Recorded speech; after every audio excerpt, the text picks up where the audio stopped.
You've asserted that no one would ever see me as a woman, that nobody would ever see or could see a transgender person as a woman, and yet I have dozens of friends from diverse backgrounds, women from the reservation, a woman from Japan, several immigrant women. I have my coworkers, I have my boss, my VP, my CEO, all respecting me as a woman. My family, my long-term friends who are actually here with me. All of these people assure me, like, I'm a woman. They'll tell me, girl, like, there is no way you are a man.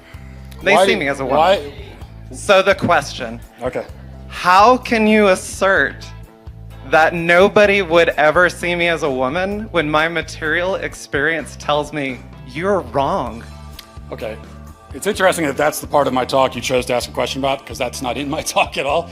I don't believe I said that no one would ever see you as a woman. I mean, it's possible, I suppose, that you could fool someone. Now, you brought this up, so I have to tell you that you brought this up. You've put your identity on the table for conversation.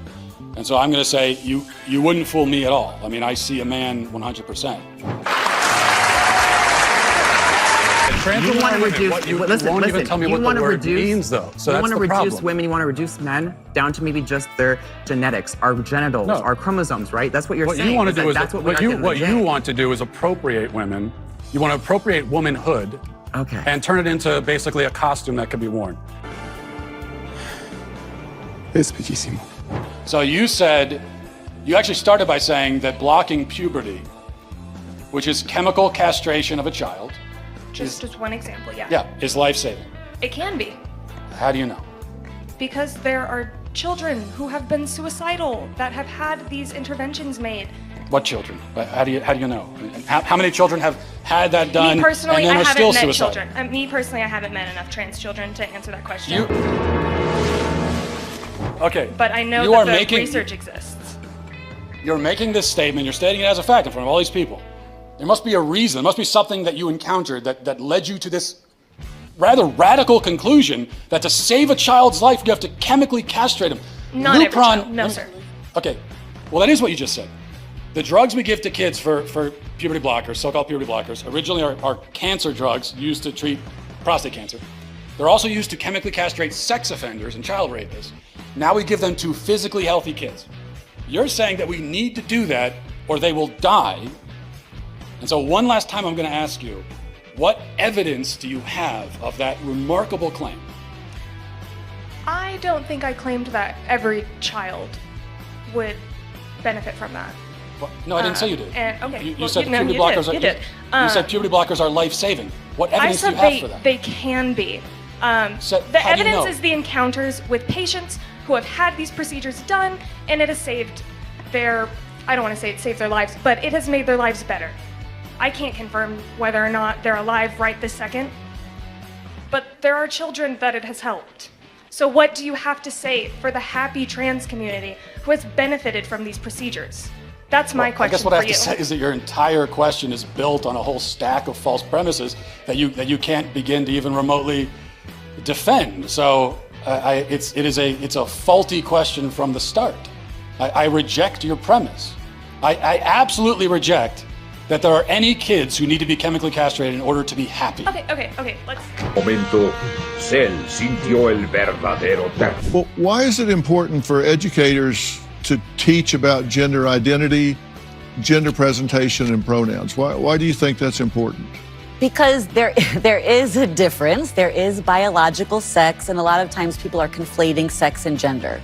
So there's biological sex, and then there's gender, and that's a social construct in the sense that just because you're born biologically a female doesn't mean you automatically want to vacuum, for instance, which is usually a feminine activity or conflated that way. And so it's this idea of giving children in age-appropriate ways an understanding that that these things aren't set in stone. Gender identity is not tied to biology. You say that gender's not set in stone. It's not. What do you mean? I mean that's just factually incorrect saying that. So you have biology is the chromosomal makeup and reproductive organs and all of that. And so that would be sort of the nature side of things. But the nurture side of things is where we see more of gender identities. She began by saying that my view is extreme. Okay, so the view that every single person on Earth has held up until 15 seconds ago is extreme, and the view that almost everyone does right now still hold is extreme, apparently, according to her. But there is this they are conflating gender and sex, because on one hand they say, well, you got your biological sex, but then your gender is whatever social construct. But then they turn around and say that trans women are women. So a man who identifies with the gender, the social construct of womanhood, actually is a woman. So if you can laugh all you want, but this is a logical problem. You are conflating sex and gender just by saying that. So that's the problem. There's biological sex, and then there is gender identity. Part of me wants to ask why you care so much, because it's really not that big of a deal. Oh, yeah. Can I answer that? I'd love to answer that question. I care about the truth. So basic truth matters. I want to live in a society where people care about the truth and we're grounded in truth. Right. I care about children, and these insane ideas about gender are being foisted on kids, and that bothers me quite a bit. I care about the women who are having their opportunities stolen from them. I care quite a bit. Yeah. You are a champion for. Eso tuvo que doler.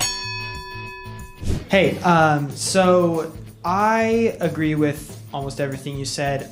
What I wanna ask about is, I'm not qualified to speak on the morality of abortion, as other people sometimes do, but logistically speaking, using the numbers that you set forth, the 1.3 million babies every year that are killed, if you per se outlaw abortion, what do you now do with those 1.3 million babies? Because I would assume that it's not two loving heterosexual parents that are, financially stable and ready to have a child that are the ones that are having these abortions. It's usually, I think, single moms and stuff like that. And as you talked about, when you talked about marriage, that's not a good way to have a child, and that's not a good way to have children in this society.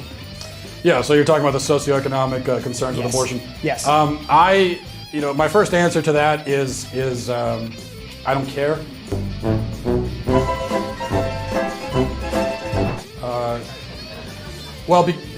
Seriously, because that could never justify killing people. So even if you could show me in a crystal ball some vision of the future where abortion is illegal and we are all living in destitute poverty, then I would say, yes, let's do it. Let's do it now. Because I would rather live in a poor country that doesn't kill babies than a rich one that does.